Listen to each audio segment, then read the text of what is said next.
தேவன் தம்முடைய நல்ல நோக்கங்களை வரவழைக்கிறதுக்கு தீமையை பயன்படுத்துகிறார், தீமையை யூஸ் பண்ணுறாரு. இதையும் புரிஞ்சுக்கணும். அதாவது தீமை வர்றப்போ நான் கர்த்தரை நம்பி ஒரு நாள் இந்த தீமெல்லாம் போயிடும், உனக்கு ஆசீர்வாதமாக வாழ்க்கை நிரம்புன்றது மட்டுமல்ல, தீமையிலிருந்தே நன்மை வரவழைப்பார். அவர் சாம்பலை சிங்காரமாய் மாற்றி காமிப்பார். உலர்ந்த எலும்பிலிருந்தே ஒரு சேனையை எழுப்புவார்.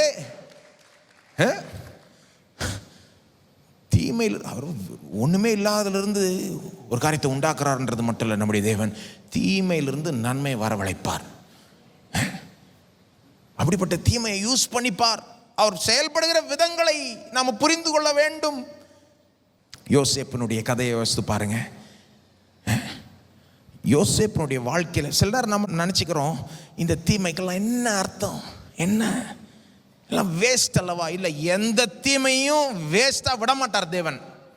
சொல்கிறீங்க, தீமையை அனுப்புகிறவர் கிடையாது, தீமையை செய்கிறவர் கிடையாது, தீமைக்கு காரணர் அல்ல. ஆனால் எந்த ஒரு தீமை கூட வேஸ்ட் ஆகாது.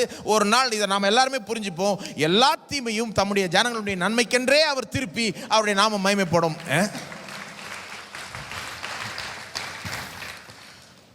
இதை நீங்கள் உண்மையிலே நம்பினீங்கன்னா உபத்திரவங்களை எப்படி பார்ப்பீங்க? ஏதோ ஒரு கஷ்டம் வந்தாலே இதிலேருந்து என்ன நன்மை கொண்டு வர வைப்பார், இப்போ இதிலேருந்து என்ன நன்மையை வரவழைப்பார் தேவன் அப்படின்னு உங்கள் மனசு அந்த கேள்வி எப்போவுமே எழுப்பிட்டே இருக்கணும். உங்களுக்கு ஒரு கஷ்டம் வந்தாலே கிறிஸ்தவ புத்தி என்ன திரும்ப சொல்லணும்? இப்போ இதிலிருந்து என்ன நன்மையை தேவன் வரவழைக்க போறாரோ.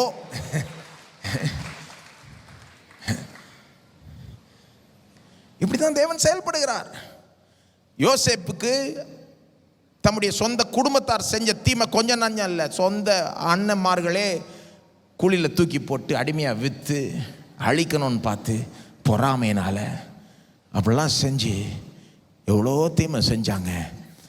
ஆனால் அதிலிருந்து எவ்வளோ நன்மையை தேவன் வரவழைத்தார்.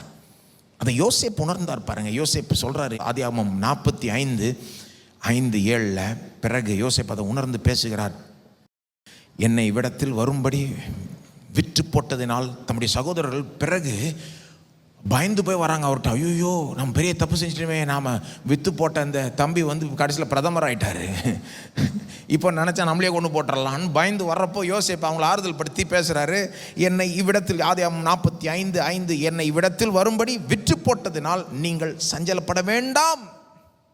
அதை நினச்சி அவர் கஷ்டப்பா இல்லை பாருங்க. யோசேப்பு இந்த முதிர்ச்சி இல்லாத கிறிஸ்தவர்களை போல இல்லை. அவருக்கு நடந்த கஷ்டங்கள்லாம் நினச்சி கஷ்டப்படைந்து அப்படியே ஒரு வெறுப்படைந்து அப்படி இல்லை. அவர் வருத்தத்தோடு ஒன்றும் வாழ்ந்துட்டு இல்லை. என்னை இவ்விடத்தில் வரும்படி விற்று போட்டதினால் நீங்கள் சஞ்சலப்பட